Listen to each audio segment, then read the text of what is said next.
So I'll just do a quick introduction. We'll get started. We have Carolyn Crawley from Misanokama. We have Chuck Denibo, Founding Director of Ancestral Services at Future Ancestors Services. And we have Ambika Tanetti, who's a PhD candidate at the University of Toronto. And so just a couple things before we get started about how we'll flow in our time today. So we're just going to give each of the panelists 5 minutes to talk about their work and how they're connected to this conversation that we're going to have today. And then we're going to move through a questions and conversation. I mean, I'm hoping that we just riff like with all good panels. So to the panelists, please feel free to jump in and hot pursuit anything that's particularly intriguing or thought-provoking that your peers share. But what we'd love to do is, in the spirit of change, hope, and tension, the title of this webinar, we're going to move through sort of 3 thematic areas to look at sort of the past, how we got here, what's happening in the present around movement building in parks and green spaces, and then just looking forward, what is the call for all of us in this work? So with that, I'm going to pass it first to Carolyn to start us off.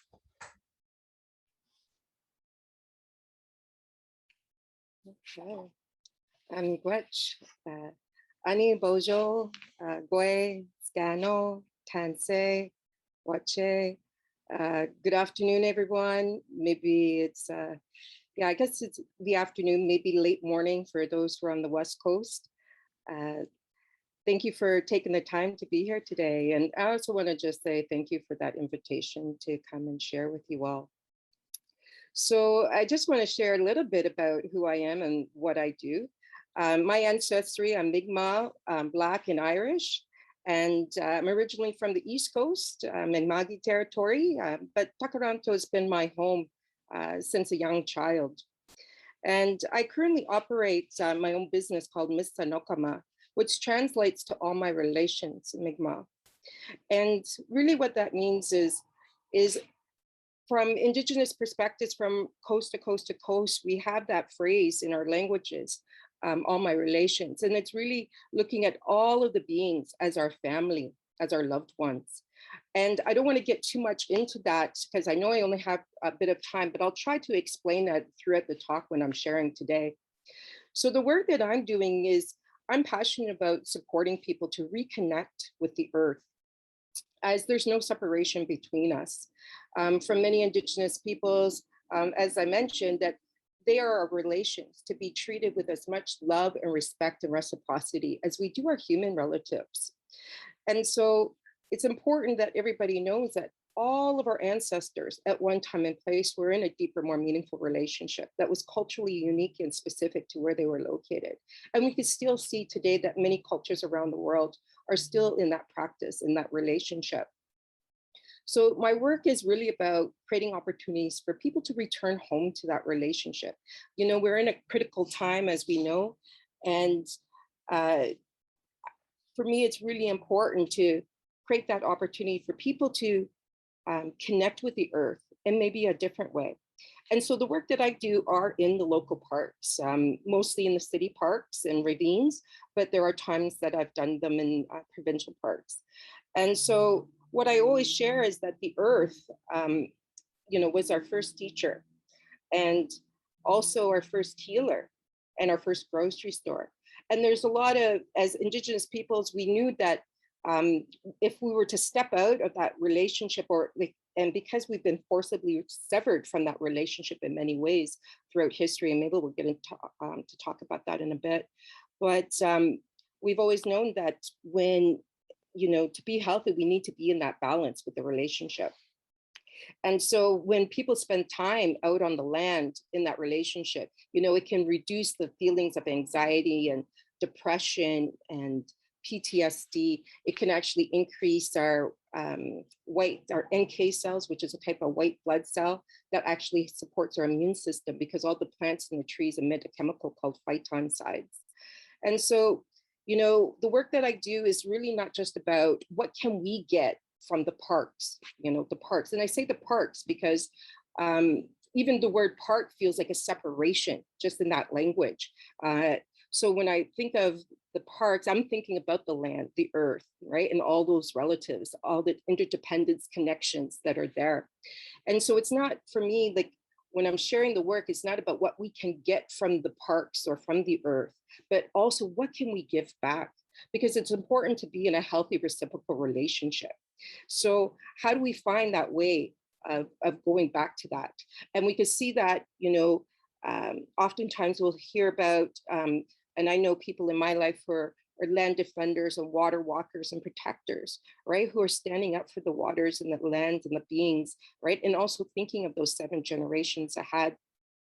So the work that I do too is all about decolonizing current interactions with the earth or with the parks, because when we think about it, the parks or these lands have been greatly harmed by the impacts of colonization.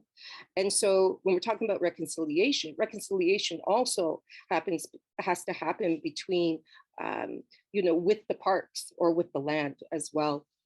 And so I share a lot of Indigenous ways of knowing from elders and mentors and that are been in my life, sharing knowledge about foods and medicines, whether they're growing from the plants or the trees or the mushrooms, or sharing knowledge about the language of the birds and tracking as practices that these are Indigenous ways of knowing that were vital to know about and still vital to know what's happening on the land.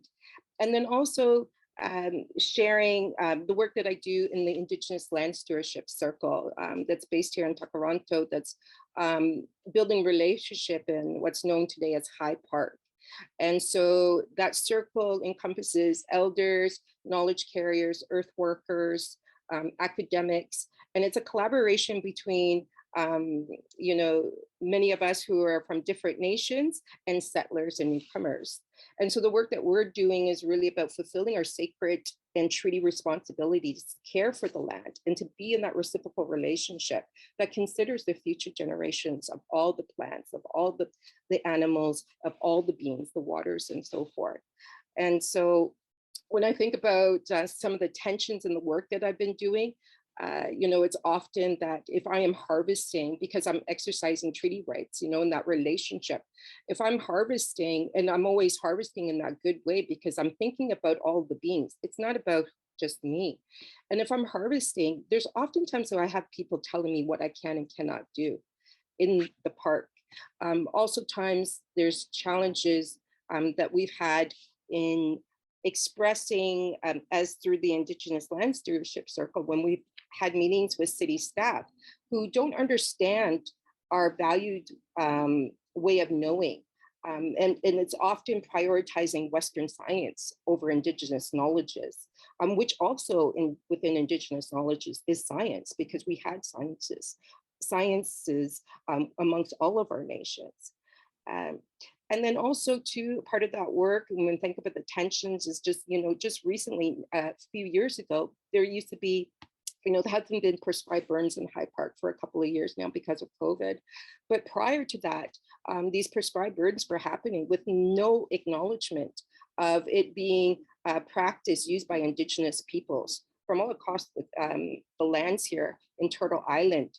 And there was reasons for those control of prescribed burns, whether it was to increase or support a Black oak savanna for food, whether it was to prevent forest fires from spreading, or in the future, whether it was to support certain plants and to come up, whether it's to use for materials that we needed. So that's a little bit about my work. I hope I didn't go past 5 minutes. Miigwech, Walalio. Oh, thank you so much, Caroline. And I'll pass the mic over in a second. I just want to flag, you said something that, you said so much that resonated. And there's one thing I was reading recently where, it was an article that was talking about how we all went out into green spaces in a different way over the last 2 years. And it was a real source of renewal and support for our mental health and all of that. And the article was talking a little bit about how, we went in and pulled the energy from nature to heal ourselves. And we didn't think about that rebalance and that reciprocity, which is, nature needs some stuff too.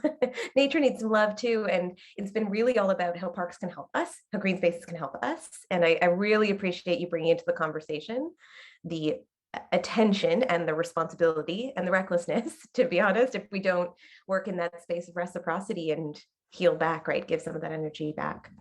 So on that, Ambika, can I pass the mic to you to share a little bit about your work? Sure. Hi. Thank you. Thank you, Park people, Zara, for having me here on this conversation.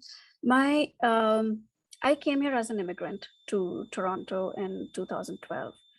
And I joined the university. When I was working in India, like the last work that I was doing in India was with rural and indigenous communities, trying to understand their relationship with their forests. I used to find that really missing, the connection to the land and to the nature in urban areas. People are concerned in India about the land that they own, the gardens and the houses or their farms. But I didn't see that concern for trees in the city when they were being cut for development. So that was something missing. And when I came here, I had a friend in the faculty who was working on resident associations and their engagement with the urban forest. And I was like, wow, this is great if neighborhoods can get together and influence policy. That is something that, does that really happen? I'd never heard the term urban forest before. So I was like, if I'm an immigrant, I've just arrived here, I'd never heard this term before. I'm coming from a different country where my cultural, politics, social, everything is very different from what is here in Canada. So how are recent immigrants like me connecting to the urban forest? So that's how I started my work. And once I went to the field, I realized immigrants don't connect to the urban forest as such. They connect to urban nature and urban green space. That's what they understand. That's what they can engage with more. So they're like, the focus shifts from trees, which is more of a technical understanding of an urban forest, to everything in nature that is there, which includes, like, if you know, immigrant communities connect a lot with urban agriculture, community gardens. There's like long waiting lists for them.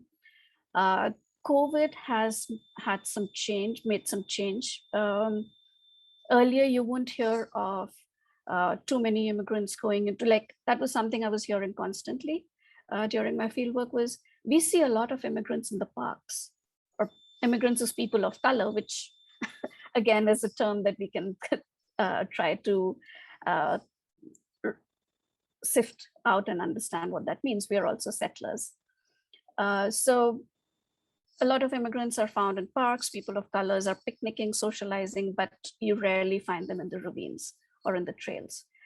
And that was also interesting to, like, try to figure out, why are they not going into the ravines? And that's when I started walking with park people community groups, lots of them, to understand what's happening. Why are they taking people out into the ravines, or why were they not going into the ravines earlier? So that has been how I came here. And then the last thing that I did was the race and nature study for Nature Canada with Jacqueline Scott. So that also was like totally made me also understand a different perspective of what's really happening on the ground. I'll pass on to you. Thanks. Thanks so much, Ambika. And as I'm listening to both of you, and no doubt Chuck as well, and I pass the mic to him in a minute, you're setting so much context around how we arrive at this conversation, and even just that, really intersectional lens around, in India, these, what we would call parks, are typically more private, right? Like they're typically, and I think you even said in a previous conversation we had, you have to pay to get into them, right? So, coming here and seeing how we treat the conditions of, these shared green spaces is so different. So thank you for bringing that in. Chuck, over to you. Alors, bonjour tout le monde. Hello, everyone. Je m'appelle Chuck Odenibo. My name is Chuck Odenibo. Yeah, this is a good conversation. So I guess I'll start off by saying, as I grew older, so essentially when I was very young, I used to love being in green spaces. My favorite thing to do in a green space would be to read a book. It would be to when technology got sufficiently good, download the TV show, watch it on like on a device on the outdoors, sort of like listen to my iPod while sitting underneath a tree, like very relaxed activities.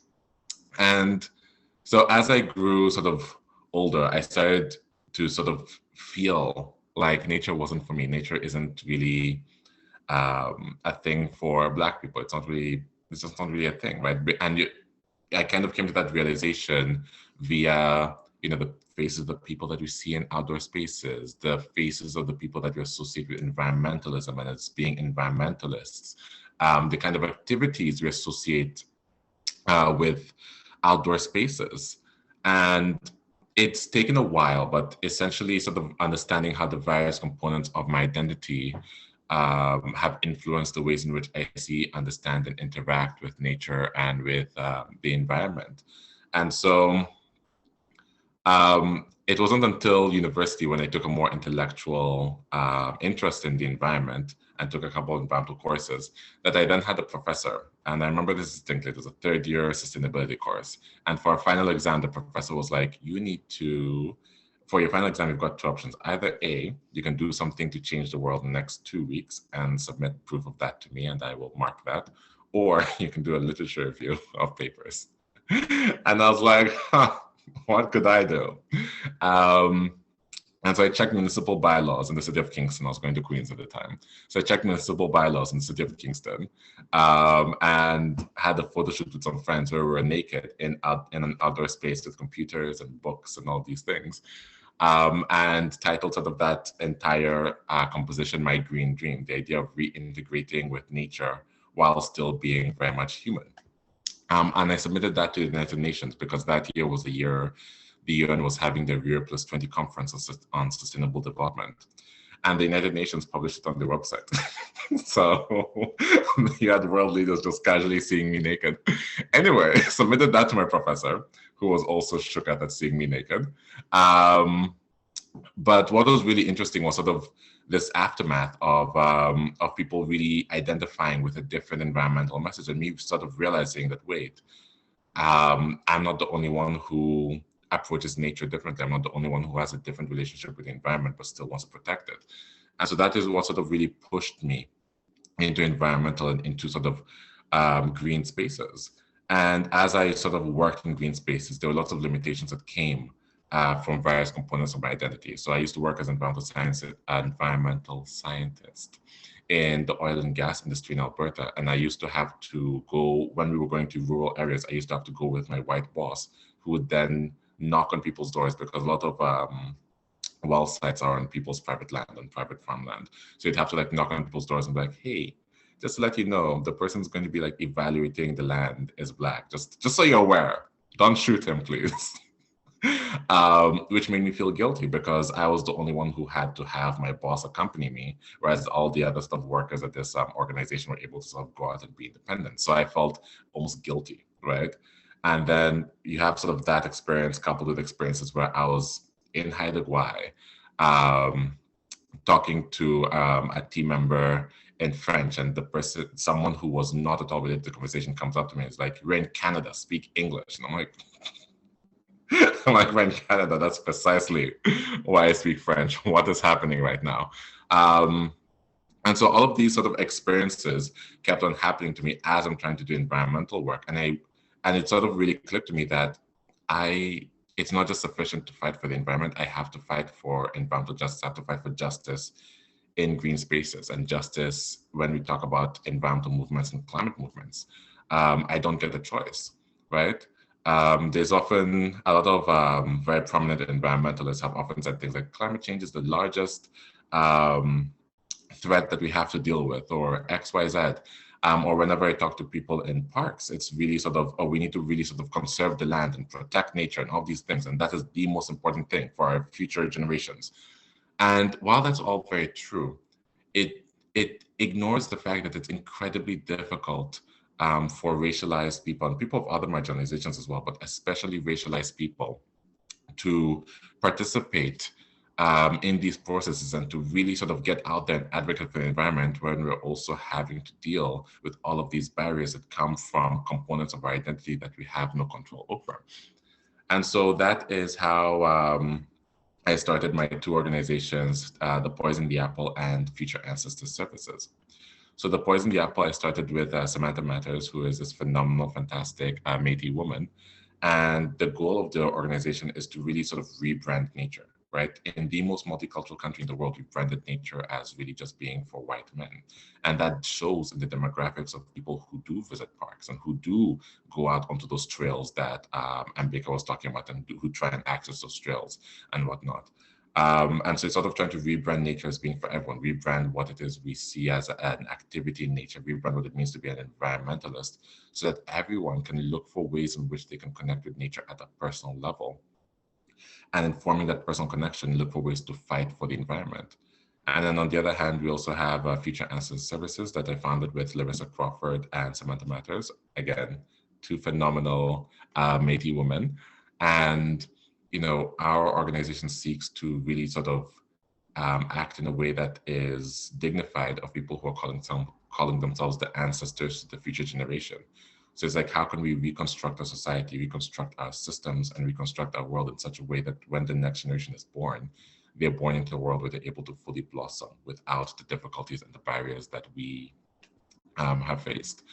And so all of that sort of leads to me being these sort of multiplicity of spaces where I'm in the space of nature and health, because that's really important, in spaces of environmental and climate justice, and really sort of also looking at ways in which language and linguistic justice impacts my understanding of nature, looking at ways in which being Black has both hindered and helped the ways in which I connect with nature, and how we can sort of undo intergenerational trauma that hinders people from being able to go into outdoor spaces.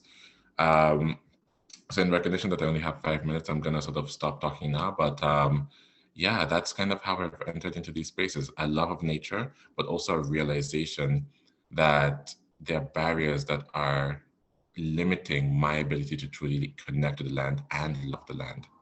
Thank you. Beautiful, Chuck, and thank you so much to all of you. And I just, you know, Chuck, I think one of the things we have to center in this conversation is that we are past the era where we talk about protecting the land exclusively without thinking about the people and the intersectional realities of the people, and how those might compound and create barriers for folks trying to access green spaces. I think you've also, you know, affirmed always choose the change the world option when given lit review or change the world, with all the love to our academic friends. But that's pretty amazing. Carolyn, can we invite you back into the space? I don't see you quite there. You are beautiful. So you all did such a great job of covering the past. So I might actually move us to the moment, and I'm gonna to the present and sort of split it into two parts. Right now, and Carolyn, you talked about this too, just around being out and harvesting and using parks, and there's still being sort of the rules, right? What we can and cannot do in these spaces, and all of you touched on this. So I'd love to know, where do you feel we are right now? Because there's been so much rhetoric and there's been so much writing and there's been so much talk and webinars and conversations, but where are we now in the context of, and my dog is making her appearance as expected.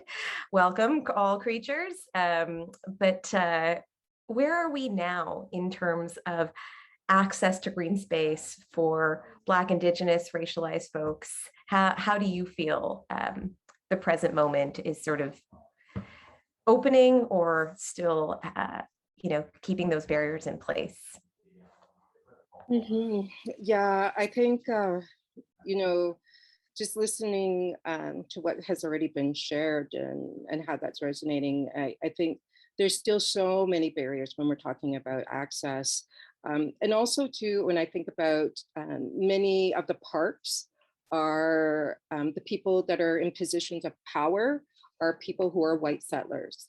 And there is, and I'm talking from an urban setting here, and there's kind of almost like an exclusion of Indigenous relationships, you know, that are authentic and because in the work that I'm doing in the land stewardship circle, You know, we've had conversations about the amount of glyphosates that are being used in Hyde Park, for example. And, you know, we're concerned not only for the well-being of all those of the beings there, but how does it impact the people, right? Because as I said earlier, there's no separation between us and the earth. We're all interconnected. And whatever's happening to the earth is impacting us and vice versa. And so I think, you know, what we've been saying is, you know, if we want to exercise treaty rights and be able to harvest some medicines, and we're always going to do that in a good way, always thinking about all the beings, you know, we can't do that safely when these places are being impacted by herbicides. And what are the impacts of that? And so I know in the city doesn't even have record of how much glyphosates have been used over 20 years in Hyde Park. And to me, I just don't see that kind of working. And so I know a lot of people that I work with in community that avoid going to the parks because they don't know when when it's going to be sprayed with those pesticides. So I also think too, like when we're thinking about the history, because I think it's really important for people to understand what the history is of the creation of parks, you know, which were intentionally to displace Indigenous people and to starve them, because to displace them from their traditional hunting, fishing, grounds, from harvesting. When I think about the West Coast with the creation of Banff Park back in like 1887, I think it was under a different name, maybe Rocky Mountain National Park or something like that. And so when we're looking at the history of parks, it's really important to, when we're thinking about the present, that we look at where we've been, where we're coming from, and where we're going. And so I'm also kind of thinking too that, you know, today Parks Canada is building, you know, relationship with Indigenous communities, mostly in northern areas, but we don't really see that heavily like happening as much in southern parks, you know, with municipalities and Indigenous people. So there's still kind of this exclusion that is happening. And there's also with parks too, it's almost like they're created as like a museum.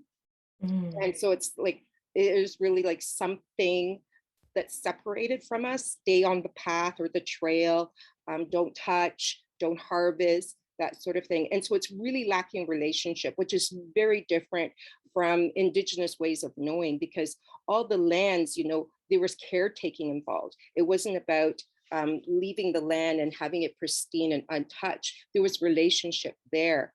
So it's like, how do we find a way to ensure that these parks, these places that are called parks, are welcoming for Indigenous community members? You know, we try to have, you know, our sacred fires, you know, and there's times when, you know, someone will call the fire department and, you know, and tell us to put out the fire. Some things are starting to shift, and I can see that, like, probably in the past year or so, there's been a bit more movement on the City of Toronto to have an understanding of what's happening with collaboration of Indigenous peoples all across the city, whether it's in Taylor Creek or, you know, the Humber or Hyde Park and so forth. But there's still a long way to go. And so really just kind of looking at who are the faces that are in the park, as was mentioned before, who are the people that are, you know, in these positions of power, making these decisions. And if they're not reflecting the diversity of Toronto, how is that going to be welcoming to go into those places? You know, oftentimes when I go into the park, you know, these parks are usually, these, you know, green spaces are usually located in very kind of middle to upper class neighborhoods. You can see there's more green spaces in those areas, you know. So when I go into Hyde Park, I don't see that diversity of people. And especially I don't see that diversity amongst the staff that are working in the park as well. So I think those are kind of like the things that I'm thinking about when I'm, you know, in regards to the park today. So yeah, miigwech. Yeah. Thanks so much, Carolyn. And I might ask our panelists if it's okay with you to all unmute yourselves while we're together, because it's nice to hear the mm-hms and the laughs and the energy. So if you're comfortable, I'd love that. Carolyn, really quickly, I think that these places called parks, right, even just continuing to name that is so important. And just thinking of, it just made me think about how we're constantly looking for cues for how to behave in shared spaces. And if you're not seeing those activities, right, those rituals, those practices, it often takes a lot of courage even just to use these public spaces, these seemingly public spaces, let alone when you see no evidence of the thing you most need to do there happening. So thanks for that. Chuck, can I pass it to you next? Absolutely, absolutely. So I think this is really interesting because when we talk about the present, as Carolyn mentioned, it's incredibly important to sort of obviously consider and conceptualize the past and how the past has impacted the present. And so when I think about parks and I think about where parks are currently, it is a lot of things that come to mind. And so I'm going to be struggling and structuring myself, but I'm going to do my best. And, please feel free to call me out if you're like, I don't understand where this tension is coming from. But when I think about parks in the present, the first thing I think about is how parks in the past used to be used as a tool of punishment and oppression for Black people. I think for other people of color as well, but I'm very sort of well informed in Black history, right? And so a couple of weeks ago, me and my team members were actually in Halifax for the first time, and we went to Africville. And so for those of you on the call who are not aware, Africville used to be a Black community. It used to be a thriving Black community, and then they were sort of demolished, and a park is currently in its place. And the park is beautiful. It is a stunningly beautiful park.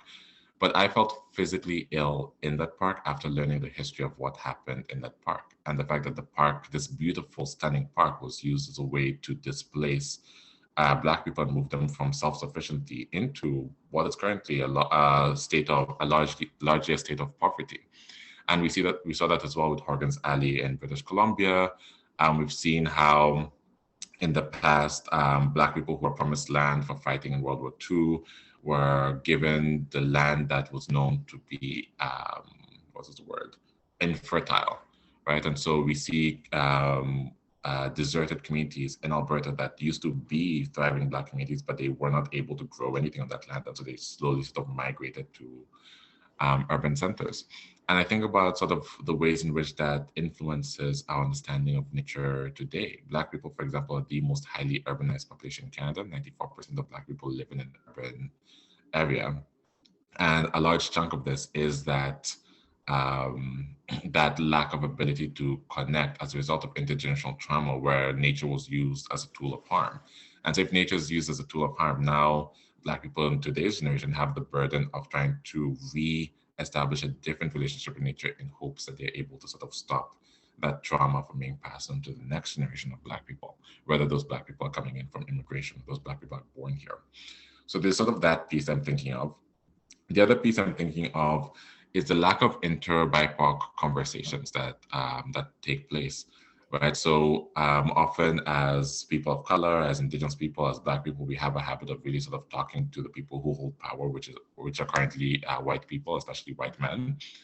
But we also kind of forget that we all sort of fall a little bit differently on the societal power scale. And there are times where we could benefit from having conversations between one another, between our different communities, and creating sort of shared understandings and shared partnerships. I remember I was talking to Nathan Obed, who's the president of ITK, which is the representation of Inuit people at federal level to the federal government. And so ITK sort of really represents Inuit Nunangat, which is the areas where Inuit people live. And part of Inuit Nunangat is Nunavut, the territory. And so I asked Nathan, I was like, what's ITK's role in immigration, right? Because Nunavut has a very sizable population of Black people from Nigeria, sizable population of Filipino people, sizable population of Indians.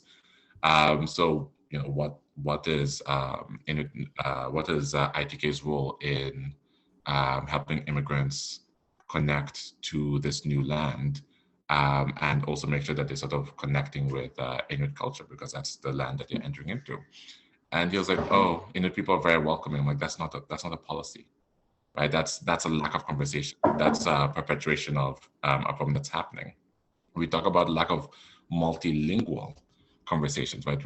We always say we're a bilingual country, but conversations often have a tendency of happening only in English. And then we sit down and we sort of question, and then there's that question of, we need to be able to better recognize indigenous languages. And so if we are unable to even have conversations in 2 languages, how are we supposed to have conversations in a plethora of languages at the same time? Which is, what our ancestors used to do, right? In the past, people created creoles and pidgins because their languages would meet, and then you'd use a couple words from the other person's language, they use a couple words from your language, and find some sort of common understanding. Right now, English is almost a tool of constant recolonization, because it's not only colonized our present, but since we're using English to talk about the future, it's also colonized our future. So we're limited and restricted to an English understanding of the world. And kind of as Carolyn mentioned, the word park on its own in English creates that distance, right? Whereas I'm currently learning Michif with my Métis colleagues. And yesterday we learned about the word for this, and they were like, there's 2 different words for this. One word for this refers to whether something has a soul or not. And one word for this is for things that have a soul, and one word for this is things without a soul. And I was like, oh, that's so interesting, because that changes your perspective on the land that we're talking about, right? I'm gonna stop talking because I think I've been talking for a while. But essentially, when I think about the present, those are what I'm thinking about: lack of inter-BIPOC conversations, lack of multilingual conversations, and also there's a lot of tokenism that happens a lot of times in these spaces, right? There was this almost after the George Floyd thing, this rush. We need to get a BIPOC person to speak, and so what we're seeing is a lot of BIPOC faces with white voices telling them what to say, which is equally as harmful, if not more so, right? So those are some of my thoughts. Chuck, I don't even know where to start. There are too many threads. I think there's so much to respond to there. I think your last comment is a really important one. And for those, who are allies in our chat, to really think about getting specific about what sharing power means, releasing, and even just releasing from control, right? And part of this is the surrender of, what we're gripping onto. And I think that's really important. And the piece around language, right? Sometimes we just can't communicate because the words we have in different languages, they say something different that no collection of words in the English language can. So I appreciate that so much, and so much of what you said, what you were all saying. Ambika, over to you. Do I need to say anything after what Carolyn and Chuck have said? Except maybe, yes, talking about immigrants or people who are new arrivals to this land. Like the label of immigrant kind of makes us feel we are not responsible for anything. But I just want this message to go out to all immigrants, new immigrants, people who are coming in now, that you have come to this land, which is the land of the indigenous people, and at the invitation of the colonial government that is here. So you are a colonizer, you are a settler, and you need to realize that. And you need to remember that you have a responsibility towards this land, because the indigenous thinking of 7 generations, thinking for 7 generations ahead. If you've decided to make this your home, then learning from what Robin Wall Kimmerer has said, that if you want to become a native to this land, you need to think about your children on this land. That is one thing. And the other thing I just wanted to talk about was thinking of nature as a neutral space. Like, we are welcoming, we're not telling anybody they can't be here. Like,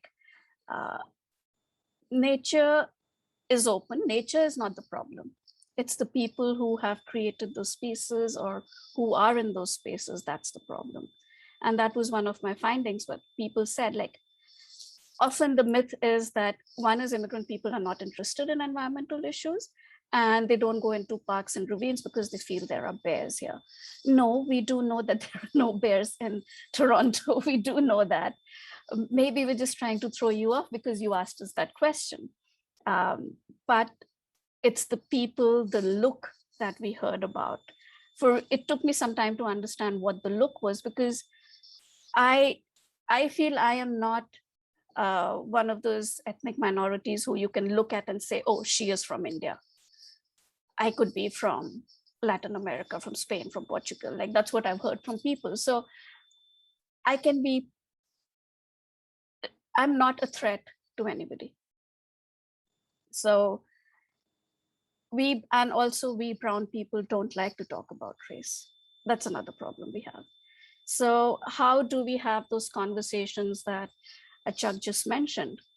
If you're going to talk about land and you don't want to talk about indigenous people's experience or Black people's experience, and you try to think of nature as a neutral space, it's going to be really difficult. And we need to go back to our histories to understand why it is what it is, and what are the advantages that I think a lot of immigrant communities have over the indigenous and Black communities already living here for a long time, because we do come with, while we may have a cultural baggage and racial baggage, we do come with higher educational qualifications, a lot of them.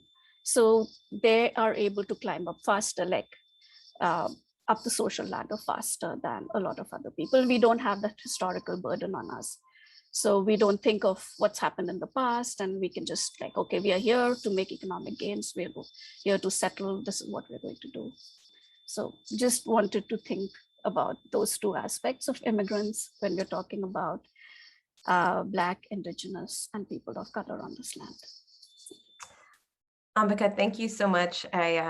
I wanted to point out a couple things, when you talk about bears in this space, it's, also talking about the right of all creatures to share the space with us, right? It's like they're taking over our space. Like, well, is it really our space? Was it ever our space? So I think that's one piece. And then the really important thing that you flagged is this goes back to Chuck's comment about inter-BIPOC conversations, because I think there's a problematic assumption that across these communities, there's a unified voice.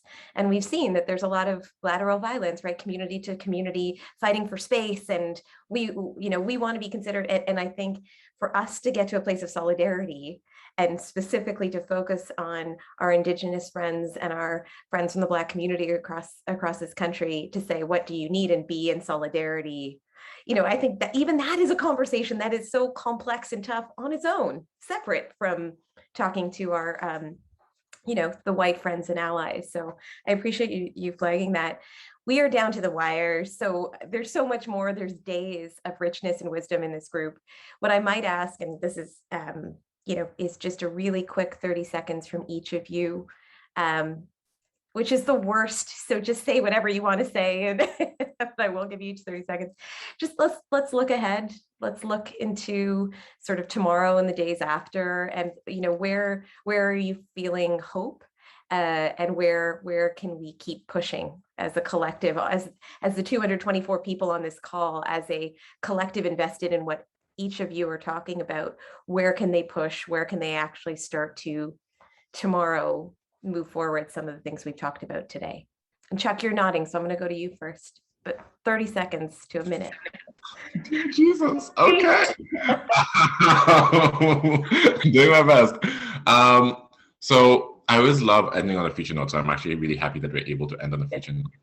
I will say, I think moving forward, and I think moving forward, one of the things we really need to do, and I think this touches upon Carolyn's point, is nature needs to stop being a museum space. Right? When we enter into spaces of conservation, it's the idea that, we're freezing nature in an arbitrary moment in time. We can't touch it. It needs to stay away from us.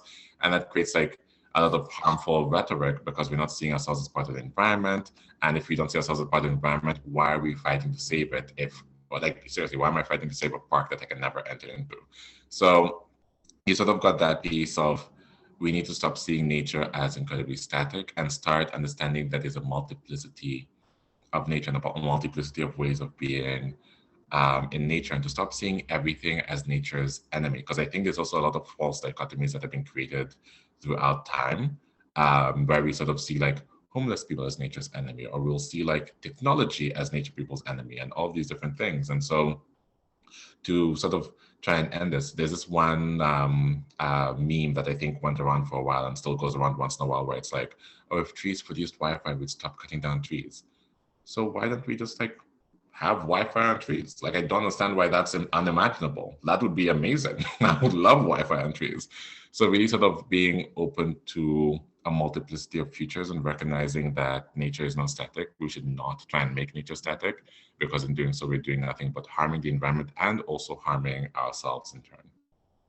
Beautiful. Thanks, Chuck. And Ambika, I'm going to go to you next.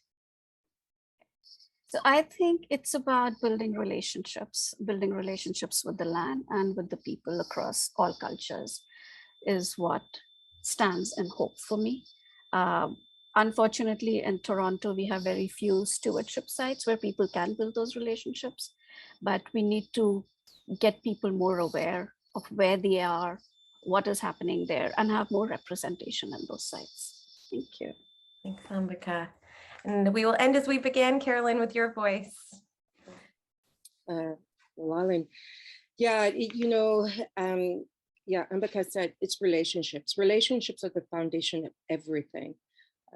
Relationships with ourselves, with each other, relationship with the earth, because there's no separation. We're all interconnected in that way.